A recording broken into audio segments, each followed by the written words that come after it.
Hey guys, thanks for listening to Harbor Time Podcast, and I suppose some of you are watching too. Today we've got a really exciting topic, and we'll get to that in a minute. We're gonna spend some time talking about AI, and I'll break it down in just a second. But I wanted to say for a minute, I wanted to say thank you to everybody for listening and watching. We have been picking up some subscribers and some followers, and I'm very appreciative of that. And please feel free to leave a comment. Feel free to share the podcast or the videos with someone. Hopefully, this information is helpful. I know a lot of the focus has been on small businesses or business growth, and recently looking a little bit at job searching and solopreneurs who are over 50. So, hopefully, this information is helpful. I know today is going to be helpful because we are going to talk about a topic that is, I guess you could just say it's a hot topic, right? Artificial intelligence has hit the scene of late. We know artificial intelligence has actually been around for a very long time. But since about November, it seems like it's really hit the scene with Chat GPT and OpenAI, people worrying about their jobs. There's so many things to worry about. And we're going to cover that today. We're going to talk about artificial intelligence as a tool to help in decision making. We're going to talk about how big data can help guide your business, particularly coupled with artificial intelligence. And then we're going to ask the question, will AI take over your job? And in order to cover these topics, I had to bring in a big data and analytics expert, Poossenjeet Bhatacharya.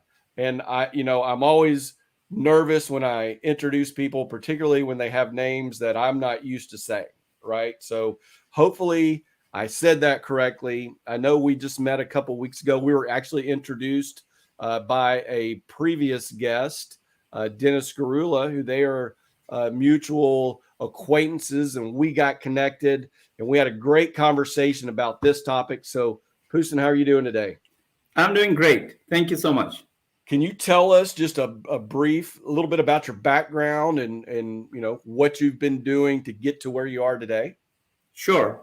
So I have worked in software and technology for a long time. I did my undergraduate in engineering, which involved robotics as well as machine learning stuff. This was a long time ago. But then I moved to software, worked there for a while, pursued my MBA at SMU, and then joined Match.com as an analytics role and strategy and analytics role there.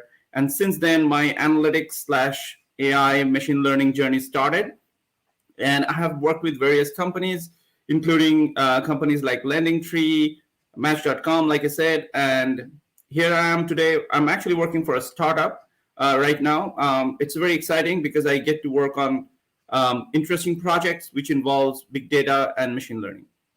So big data and machine learning, which is really what we're discussing today. And that's great that you've come through. So you've had a lot of startup experience and data experience. And as you mentioned, your undergraduate was in machine learning, which has been around for a long time, but artificial intelligence, as we're calling it all today, is kind of the bigger umbrella, right? And it's something that a lot of people are curious about.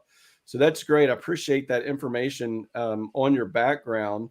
What I wanted to start with today, or what we talked about starting with today, is artificial intelligence as a tool to help make decisions. And so, artificial intelligence, I've been using it as a way to come up with podcast outlines like this one, for instance. And I know we went back and forth on it and added our touch, but it does kind of help with that sort of stuff. I've heard of people writing college papers with it. I've heard of people writing books with it. I've heard of people writing a lot using artificial intelligence for a lot of things. And I know there's a lot of fear around artificial intelligence and a lot of just lack of knowledge. So, I can explain artificial intelligence, but I'd love to hear you explain your what you think about artificial intelligence or what artificial intelligence is. Sure. So let me start with saying where would the intelligence come from, right? The Hmm. intelligence would come from data, from our past experience. We collect data as humans. From our birth till the point we die, we are collecting data, processing it. And so does the machine. When you feed in enough information, it can find patterns that then they can use to actually conclude something. Most of the times, though, it is guided by humans by putting a specific target. So, for example, if you want to figure out who is going to ask for a loan in a company who is providing loans, or where could be there like an insurance claim, like for an example, an insurance company would like to care for, there you're guiding the machine to create that conclusion from the data that has been fed into it. But the AI tools that you talked about, for example, ChatGPT, and then I would also mention AlphaZero, which is actually created by Google's DeepMind. It is one of the best chess playing machine that is available, and it has won many games, and now it's actually the champion. And the reason for that is basically it takes the data that is available and it plays against itself to come up with the strategy that then helps it win, which humans usually don't take those strategies because of the risk involved. And in this case, the machine doesn't have that risk in its mind. And then as a result, it is taking those decisions and becoming successful. Similarly, for ChatGPT, it is processing thousands of texts in the internet and creating this huge corpus of data that then they can process and give you this outline for example, for the podcast. And that for a human to come up with that, they have to go through not that many texts, but at least a significant amount of knowledge before they can come up with that, right? Like, I mean, if you ask a 5-year-old, the 5-year-old won't be able to give you the outline of a podcast, but somebody like me or you could be able to do it because we have that information. Yeah, I think the interesting thing about using it in the context of the podcast is it provided me with kind of a general outline based on what based on our conversation 2 weeks ago. Let's put it that way. And then I sent it to you, and you said, "Yeah, but I think we need to move this up to section 1, and maybe this section doesn't really flow with what we were talking about, so maybe you change this," right? And to me, that is the difference, at least between the chat GPT type of artificial intelligence right now and the human intuition, if you will, or the human being knowledge, is based on your experiences and my experiences. Even though chat GPT can come up with something, it wasn't just exactly what we felt like needed to be covered, right? So we have That's the right. ability to twist it, move it around, massage it till we get it to what we want. That's true. So how do you differentiate machine learning? This isn't one of the questions, by the way, on the well first let me take a step back before I go this. Did you ever see the game War Games or the movie War Games? No. It's a movie, War Games, from the 80s, and it's about a big computer that the Department of Defense uses to game thermonuclear warfare, right? And somehow the machine got hacked, and then it started playing against itself, and it ended up playing, I believe, tic-tac-toe, and then it ended up playing a game of thermonuclear war, and they thought it was real, though. They didn't know it wasn't real at first. They thought the end of the world was coming. And at the end, Joshua, which was the name of the computer because the person who developed it had a son who died, all this kind of stuff. But the ending of it was, well, this is a very strange game, talking about thermonuclear war. The only way to win is not to play. Right. So it went through millions and millions and millions of scenarios. And that's kind of how I envision AI right now, or again, the chat GPT kind of AI, and even machine learning. But what I was going to ask is, how do you differ, or what are some differentiations, if you will, between machine learning, quote unquote, and AI, or is it just all in one bucket? In my opinion, it is the same bucket, but AI is a superset of machine learning, right? So machine learning is part of what AI has to offer. Let me give you a couple of like quick technical background around this machine learning stuff that we always talk about. So if you think about how we train computers to find patterns in the data, there are three ways you can do it. The first one is you give the computer a target. For example, you say, like we said, who is going to take the loan or who is going to claim something from like the insurance company, right? Those kind of stuff. That is called supervised learning, and that is actually part of machine learning. And then you can say, okay, here are the folks that are listening to this podcast. What is the basic pattern in their behavior, in their demographics, etc.? I really don't know what you need to look for, but just find patterns, right? And that's, the machine would go and look at the data, cluster it. And that clustering process is called unsupervised learning. And then there is stuff like we call it reinforcement learning and so forth. But basically, when you say reinforcement learning, it's basically the computer is learning from its own behavior. So it gives you X and you behave in a certain way. It learns and gives you Y and so on and so forth, and keep on learning on that. And at that moment, you're almost getting to the zone of AI, and if not already in AI zone, where it's actually making decisions based on learnings that it's doing on itself, but not coming from human, right? And just a little bit more technical, there is something called neural network that is used for training these models. And neural network is something that is super powerful. In fact, one of the background technology for things like ChatGPT, which behaves very similar to our brain. Well, that is, I think that's what's scary to a lot of people, right? Is that the AI or machine learning or whatever can act very similarly to our brain.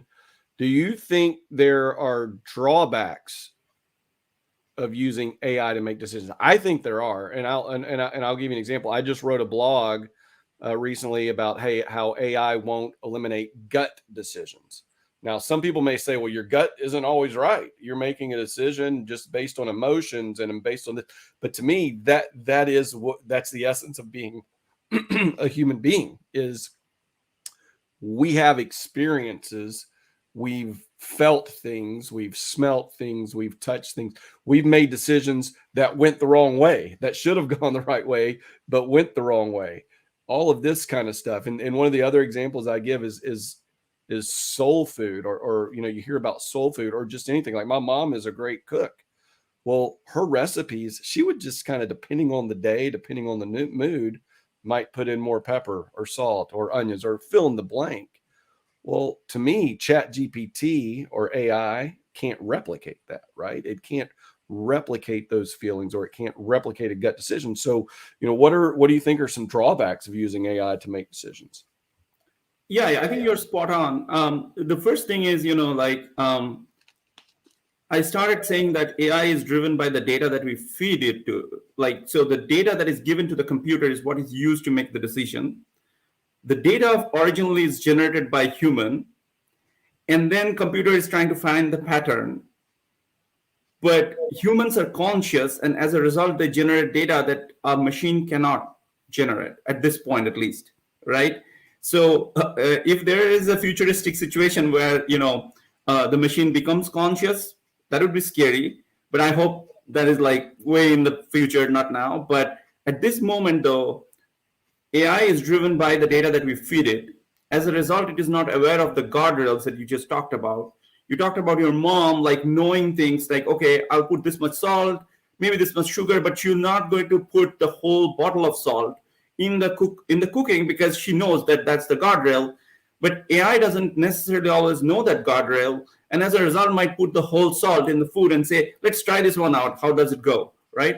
And so those kind of things is where your gut comes into play and kind of prevents you from doing things that you have learned from your parents, from your teachers, from your friends and neighbors and colleagues and whatever, right? So there is no such society or a group of AI tools that are talking to each other and figuring out what's the best thing to do. Um, and also they don't have all the information, right, that we have. And so just letting AI to run on autopilot could be scary. In my opinion, you can let AI make a decision, but you have to have the human accountable for it. As a result, the human has to bless the decision.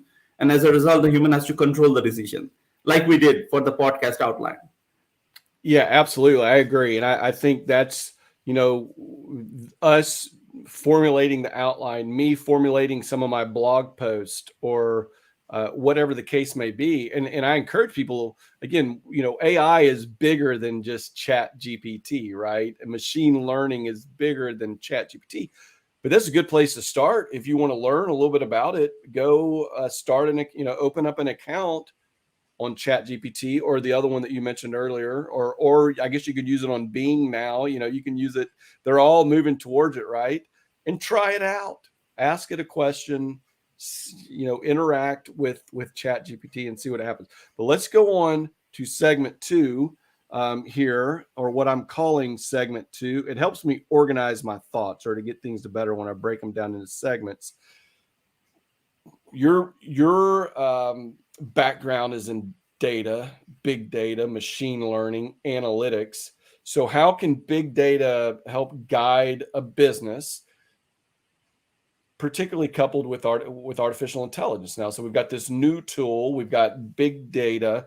How can a small business owner or large business owner for that matter, a lot of what I focus on is solopreneurs and small businesses, how can they start to use big data and use AI to help in decision making? Yeah. So one thing, which again, it's a positive point for AI that AI does very well, is to find patterns that humans won't be able to find quickly. And it can scour through a lot of data at a very quick rate and come up with those patterns, right? And so in business, right, sometimes we make decisions based on some patterns. Let's say you are looking at your sales growth, week over week, month over month, year over year, whatever. You're looking at some pattern of seasonality and things like that. You do your gut check and figure out, okay, there's a seasonal pattern. I might want to dial down my marketing spend or dial up my marketing spend and so on and so forth. But there could be nuances in terms of like within the month, right? Within the week. And all that for you to figure out, you have to slice and dice the data in 1,000 different ways before you can actually know it. Versus you let an AI tool kind of read through your data and give you those patterns. You take those patterns and make your, in this case, marketing decision based on those patterns that you have derived from the AI tool. I would never let the AI tool decide how much money I'm going to put in marketing, but I'll let him tell me or her tell me what kind of pattern is available in my data and how can I make, and then I can make the decision of how can I make it better. Yeah, that's a great one. I know we talked a little bit about, or at least wrote a little bit about the identifying patterns and trends, and that takes time, right? I mean, obviously, some people can look at information and there's your gut feeling, and you may know that if you sell wrapping paper for Christmas, that your sales are going to go up in December, right? I mean, that some things are no brainers. But if you're looking for a competitive edge in business, right? Or, how can I beat my competition this week, right? This week, this month. Well, there's all this big data now. You've been in business for a while, or there's market data, market analysis, consumer trends. How do you take that information in, have it analyzed? I think one of the keywords there is rather quickly, right? I mean, anybody who's used artificial intelligence or programs that have already put together on top of big data realize that information comes together pretty quickly, right? It didn't always come together quickly. It takes a while to it takes a while to build the things that bring it to us quickly. But a competitive advantage could just be knowing the weekly trends, right? The daily trends. Where do you need to focus today? Not necessarily based on your gut, but gut coupled with big data analyzed by artificial intelligence. You take it all in. It sounds complicated. and it is. But once you start using it, then perhaps you're building a strategic advantage. What about well, let's talk about the challenge of managing big data then. I mean, small business, I guess now we have access to it. You can pay for data from others. You can do a lot of stuff, but what are some of the challenges in managing big data? Sure. So, we started the section by talking about like what AI uses, what are the drawbacks, if anything. So one of the main thing is like I said, there are no guardrails, but there's also, we always talk about this, right? Garbage in, garbage out. So whatever data you give to AI is what it will conclude on, right? And the data cleanup process is not necessarily done by AI. It is done by humans. So when you are collecting big data, be it from your own source or external source, it will be super important for you to know like what is the right data, what is the right format. And I'm not like putting random things together and asking the machine to conclude something. That is the decision that humans have to take, feed into the system, and then it will give you the right conclusion. And so, managing the data, I think some standard comments like data governance or data quality check, as well as making sure the data integrity exists. That is super important. Of course, as you mentioned, we have all the cloud tools today, which we did not have a few years back, and that allows us to handle all these things. But we have to be cognizant of what we are feeding into the machine for the conclusion. That's interesting.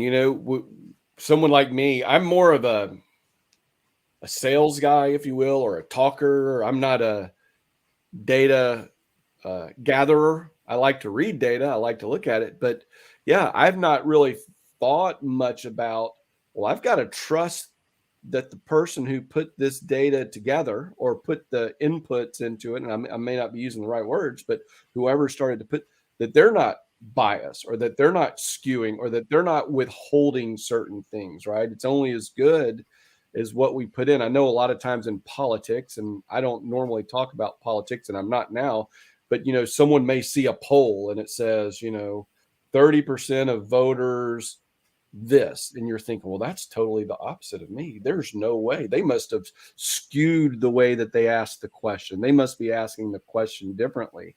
And I guess that's a little bit the same concept, right? Of the inputs going into it. Now, I'm not accusing anybody of asking wrong questions. I was just saying, I know I've felt that way before, and I know others probably have too. But coupling that data together to make decisions is very important. Managing it, analyzing it, identifying the patterns, like we said, particularly even sub patterns, if you want to call it that. I'm always scared when I'm on talking with someone who's like an expert in data and technology and all that, because I start using my words and I'm afraid that I may confuse things. But I think you know what I'm saying there. I do. Yeah, I think you're very clear. Okay, thank goodness.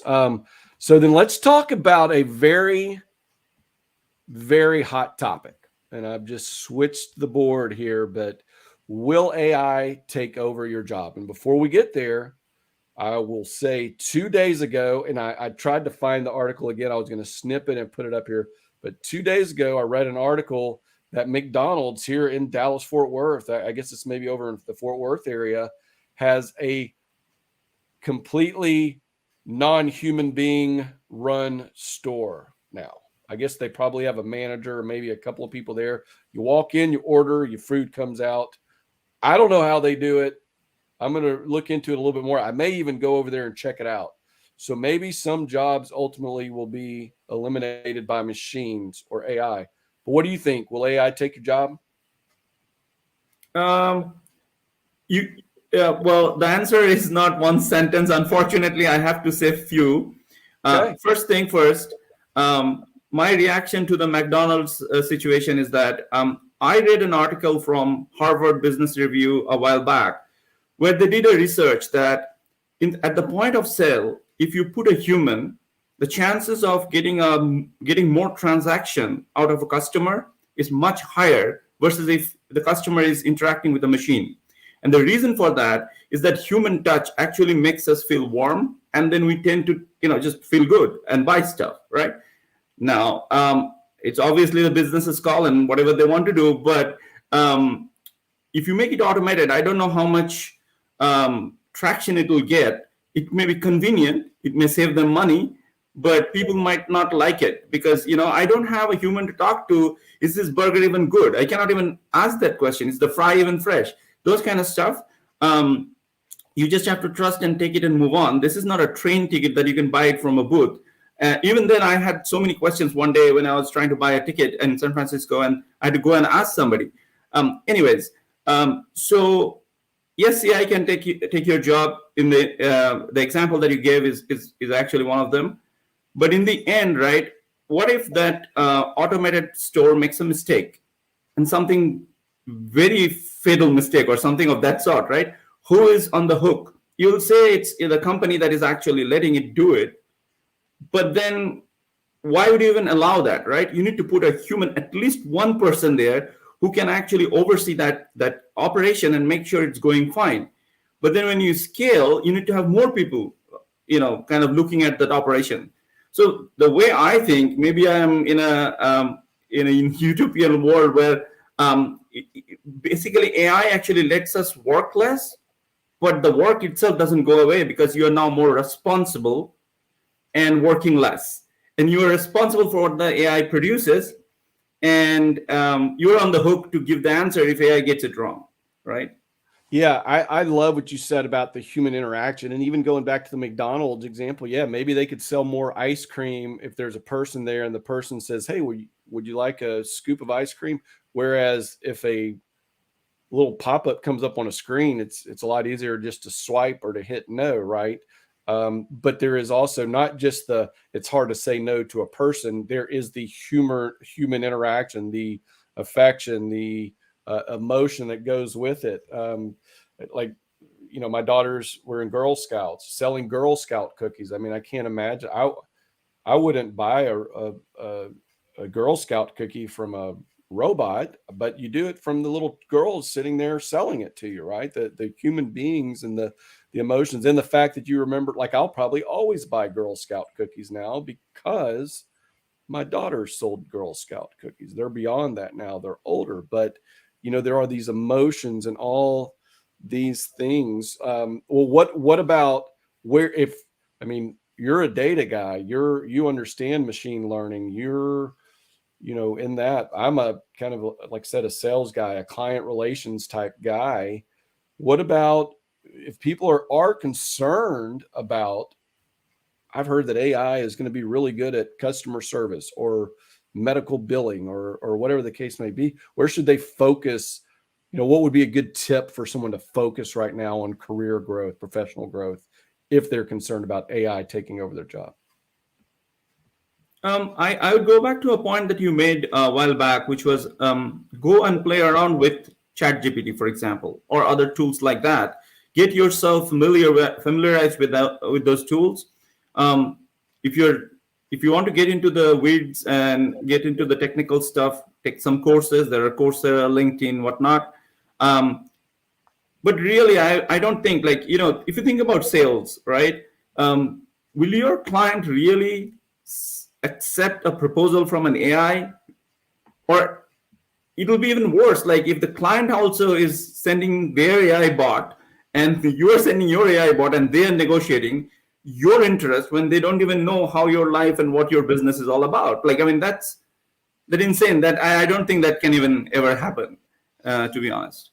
I agree. I mean, I think attorneys, obviously medical, a doctor. I mean, I would if I have an illness, I get it that I can go research it on the internet and diagnose myself.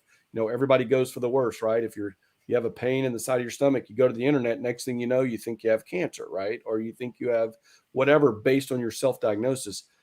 But you really, and you could probably even put it into Chat GPT or some sort of bot and say, hey, I've kind of had these problems. Can you tell me what you think it is? I'd still rather have my, human being doctor diagnose it for me after running scans and tests and blood tests and all of that to say, Colin, you here's what you have. Here's the plan we've got to make you better. Right. So I think there are just, and like I said, even at a fast food restaurant, when you order, meat and cheese only on your hamburger as opposed to the way it comes, or you want one different combination. I mean, you want to make sure that you're ordering it and you're looking somebody in the eye when they get it right. So I don't know. I think we've got a long way to go. I love artificial, or at least what I've used of artificial intelligence.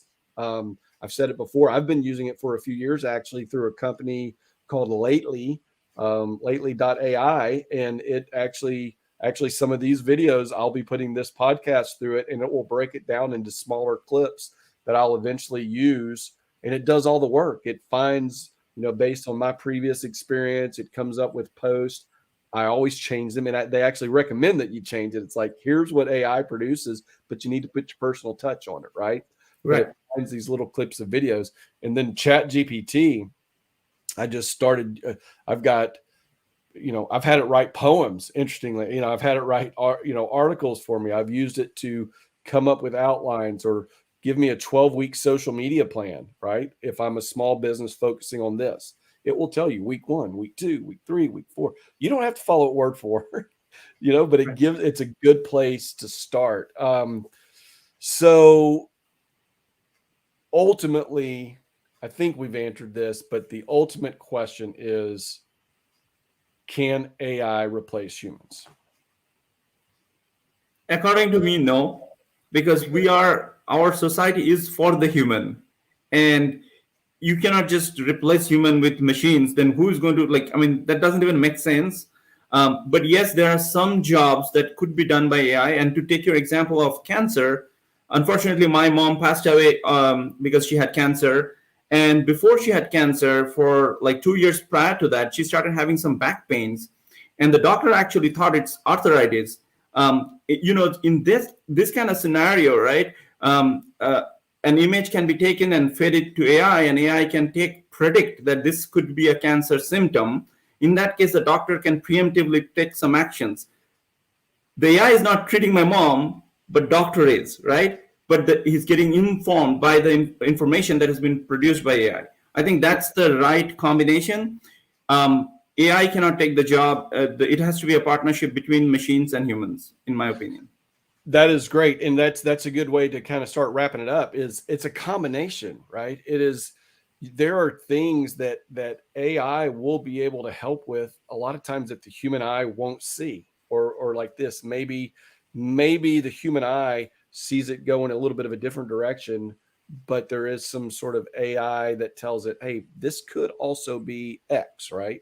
Don't it might not be, but it sure is a symptom of it, right? And it's this, we're talking about health there and medical issues, but it's the same thing in business, which is, hey, you might want to make this decision based on these factors, but you as a human being may say, yeah, but we did that last October and it didn't work out very well, right? So we want to maybe put a little bit of a different twist on it this year. So, I love the whole discussion around AI. I love the concepts of coupling it with big data, how you can use AI to analyze big data, and then even small businesses now can use these tools to help grow, to help serve their customers, to help make a better product, to help make a better service. Do you have anything you want to say in closing? Like I said, it would be a partnership of human and AI is the future, how I look at it. And if you're interested, for sure, try to, go and investigate how these tools are working. The knowledge will never hurt. The knowledge will not hurt. And that's a great point. The wrap up on the outline says encouragement to apply the lessons learned from the podcast. And I think you hit the nail on the head there, which is just go try it out, right?